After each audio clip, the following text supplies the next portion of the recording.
We all walk around with this feeling, right? That we're the main character in our own movie. We're a single, unified self sitting at the steering wheel of our life. It's just intuitive. But what if that feeling, that core sense of I, is actually an illusion? In this explainer, we're going to dive into a pretty radical idea that might just change everything you think you know about who or what is really in charge. So let's just start with that. Who is at the controls? I want you to really think about that for a second. Your first instinct is probably to say, I am, obviously. But for the last 50 years or so, evolutionary biology has been pointing to a much, much stranger and, honestly, kind of unsettling answer. And boom, there it is. This is the heart of a revolutionary idea made famous by the biologist Richard Dawkins.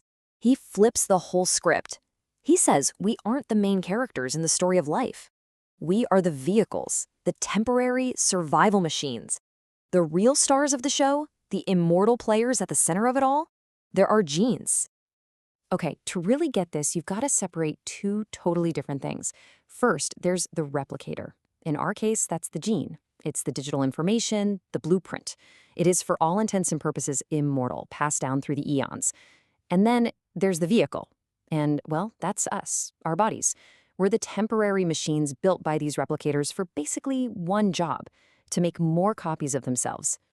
Now, this whole replicator idea is just fundamental. Dawkins argues that the moment any replicator pops into existence anywhere in the universe, that's the starting pistol for Darwinian evolution. About 4 billion years ago, right here on Earth, some molecule somehow learned to copy itself, and it made mistakes every now and then. And that one little event, that kicked off the entire magnificent, complicated story of life as we know it. Okay, so we're just gene mobiles. It's a weird thought, for sure, but you might at least think that all the genes inside your vehicle are on the same team, right? I mean, they all share the same fate, riding around in the same body. They should all be cooperating for the good of the machine. But is that what's really going on under the hood? To get at that question, let's look at this famous thought experiment from the amazing geneticist J.B.S. Haldane. Somebody once asked him if he'd lay down his life for his brother. And his answer? It was all about a number. This one, 2. He said he'd die for 2 of his brothers. But then the question got more specific. What about his cousins? How many cousins would he be willing to die for? And again, the answer was just as precise. He said he'd die for 8 of his cousins. So why? Why such cold hard numbers? This clearly isn't about family affection, right? This is about the brutal, unsentimental math of gene survival. What in the world was Haldane calculating? Well, here's the calculus. On average, you share half of your genes with a brother or sister. So sacrificing yourself to save 2 of them, well, from your genes' point of view, that's a net gain. 1 copy of you is lost, but 2 copies of you are saved. But you only share about 1/8 of your genes with the first cousin, so you'd have to save 8 of them just to break even. This is the genes' point of view. A behavior that looks loving and altruistic on the surface is often, at its very root, profoundly selfish. Now, this crazy logic doesn't just apply between different people. It actually gets even weirder when we look inside a single person.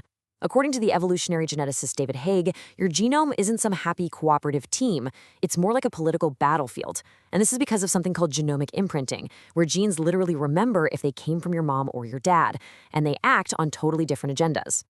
And you see this conflict play out most dramatically during pregnancy. Just think about it. A father's genes, which are now in the fetus, want that fetus to be as big and strong as it can possibly be, to make sure they survive, even if it's costly for the mother. But the mother's genes in that very same fetus have a different calculation. They're also thinking about the mother's ability to have more kids down the line. So you get this wild situation where paternal line genes push for aggressive growth, demanding more from the mom, while the maternal line genes are trying to pump the brakes. This plays out as a literal metabolic tug-of-war over things like her blood sugar levels. It's amazing.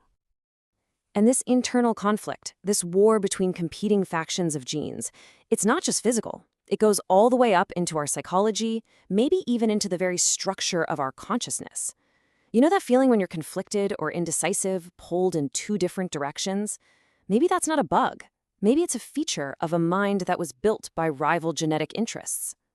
Which brings us to another giant in this field, Robert Trivers. He argued that one of the main reasons our psychology is so complex is for deception.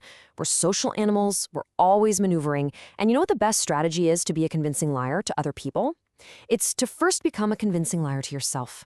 We hide our true motives in our subconscious, so our conscious mind, our PR department, can present a much more compelling and often totally false story to the world. So, where does all this leave us? It kind of feels like waking up in the Matrix, doesn't it? The self you thought was in charge? Nope. That's a vehicle. Your body? It's a battlefield for warring factions of genes. And your conscious mind?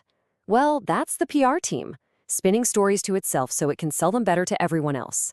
And the wildest part is, this isn't science fiction. This is the foundation of modern evolutionary science. The great biologist Ernst Mayr really nailed it.